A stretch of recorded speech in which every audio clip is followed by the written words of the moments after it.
Instant appam பண்ணியிருந்தேன்ல, அதுக்கு வந்து 1 1/2 cup அளவு இடியாப்ப மாவு தான் எடுத்துக்கிட்டேன். அதில் வந்து ஒரு 2 கப் அளவு தண்ணியும் மிக்ஸ் பண்ணி எடுத்து வச்சுட்டேன் ஃபஸ்ட்லேயே. அதுக்கப்புறம் மிக்ஸி ஜாரில் 2 கைப்பிடி அளவு தேங்காய், அதுக்கப்புறம் தேவையான அளவு உப்பு, 1 ஸ்பூன் அளவு சீனி, அப்புறம் கொஞ்சமாக ஈஸ்ட் ஒரு 1/4 டீஸ்பூன் மட்டும் ஈஸ்ட்டு, தேவையான அளவு தண்ணியும் சேர்த்து இந்த மாதிரி அரைச்சி எடுத்துக்கிட்டேன். சோறு இருந்தால் சோறை சேர்த்துக்கோங்க. காலைல ஆனதுனால சாப்பாடு இல்லை, அதனால சேர்த்துக்கல. மீதி இருந்த மாவையும் நல்லா அரைச்சி இந்த மாதிரி சேர்த்துக்கலாம். கன்சிஸ்டன்சி வந்து இந்த மாதிரி இருக்கணும். நம்ம நார்மல் ஆப்பம் பேட்டர் உண்டுல்ல, அந்த மாதிரி.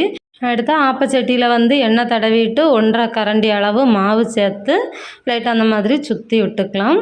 சூப்பராக ஹோல்ஸ் எல்லாம் வந்து சூப்பராக வரும் ஆப்பம். ட்ரை பண்ணி பாருங்கள். நான் இதுக்கு வந்து சிக்கன் குருமா பண்ணியிருந்தேன். அந்த ரெசிபியும் அடுத்ததாக போஸ்ட் பண்ணுறேன். ஆப்பம் வந்து நல்ல பஞ்சாக சூப்பராக வந்துருந்துச்சு. ட்ரை பண்ணி பாருங்கள். வீடியோ பிடிச்சிருந்தால் லைக் பண்ணி சப்போர்ட் பண்ணுங்கள். தேங்க்ஸ் ஃபார் வாட்சிங். பாய்.